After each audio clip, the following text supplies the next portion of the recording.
Hello guys, today we're going to talk about the speaking section of the IELTS, and I'm going to give you some sample answers that can help you in the speaking section of the IELTS or the interview. When you first enter the interview room, the examiner is going to greet you, introduce him or herself, and then ask you for your full name. Afterwards, they're going to ask you for your identification card, and then they're going to say, I'm going to ask you some questions about yourself now.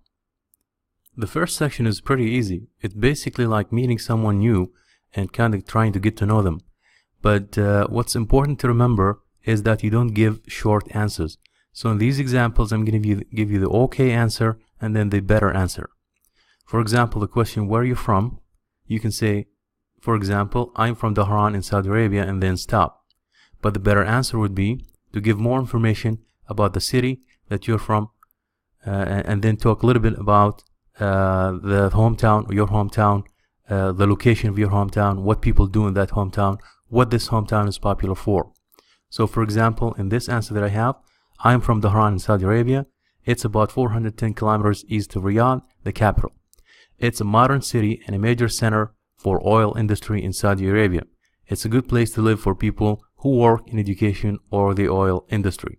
So try to talk about at least 3 things on each question. Question, why are you preparing for the IELTS exam? Answer, or okay answer, I need it for my studies in the US. The better answer would be, because I need it for my studies. Here you should not stop. I've been offered a scholarship by my government or my work or whatever to study engineering or whatever at a good university in the United States or wherever, but I need to show my level of English is good enough to get fully admitted or get full admission. So always try to give more comprehensive answers and always try to expand your answers with more information. More examples. Do you play any sports? Okay answer, yes, I play soccer sometimes and watch basketball. The better answer, yes, I'm a huge soccer fan. Every week my friends and I gather to play in a soccer tournament. I also like watching basketball on TV every once in a while. Do you like to travel?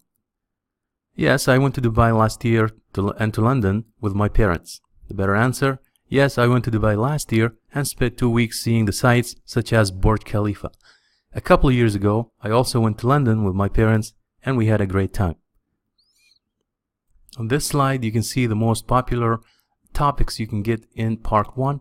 So it's a good idea if you familiarize yourself with these topics and practice answering them. For example, in family, language, accommodation, leisure time, daily routine, festivals, food, and visitors. And it's a very good idea for you guys to practice all of these topics. In part 2 of the IELTS interview, speaking interview, you are given a card with a main question and then sub questions.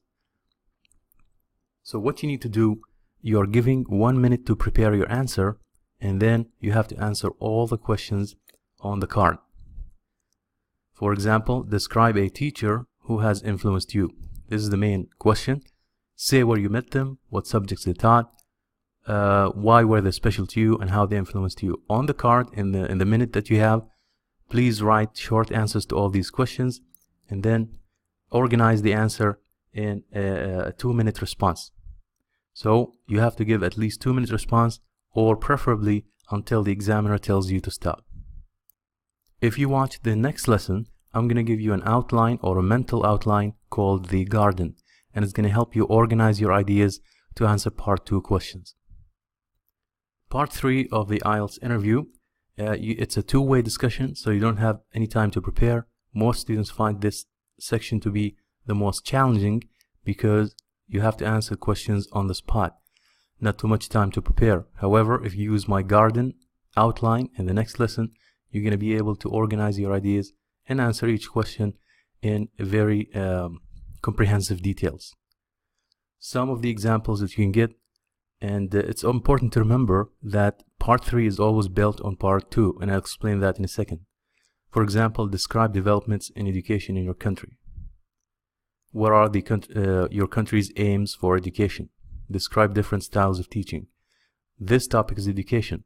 So in part 2, most likely, the examiner has asked you to describe a teacher.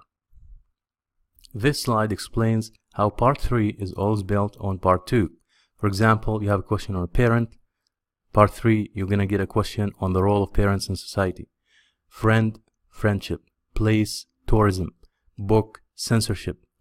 Are writers respected in your country? A movie or a song. Censorship of movies or songs.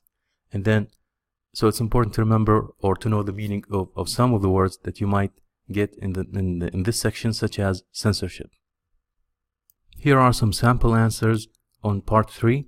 If you get the question on, or if you get this question, should English be the main language of instruction in universities? If you get this question, then you can give an answer like this. Always to remember to start your answer with a discourse marker, we call them in English, and these can help you prepare the answer and showcase your language. For example, in this answer, we said, that's a very interesting question. I've never really thought about it before, actually. So this is a kind of introductory phrase or sentence that you can use before you give the actual answer. You can start your actual answer with, even though many people would agree to that, to what? To this idea here, I think this can be limiting in a way.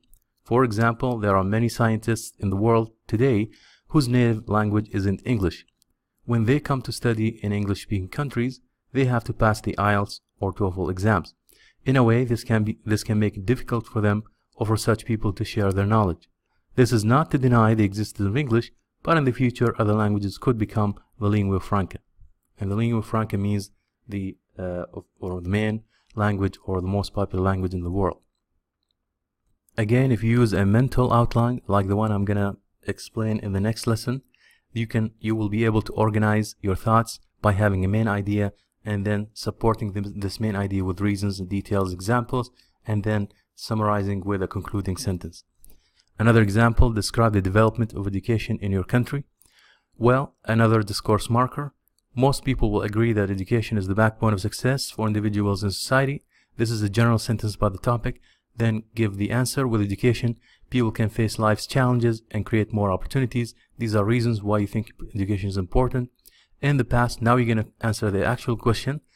In the past, education in Saudi Arabia was limited to Islamic schools and not to everyone in society. However, today, education has greatly expanded and is open to every Saudi citizen. So we answered the main question, but at the end.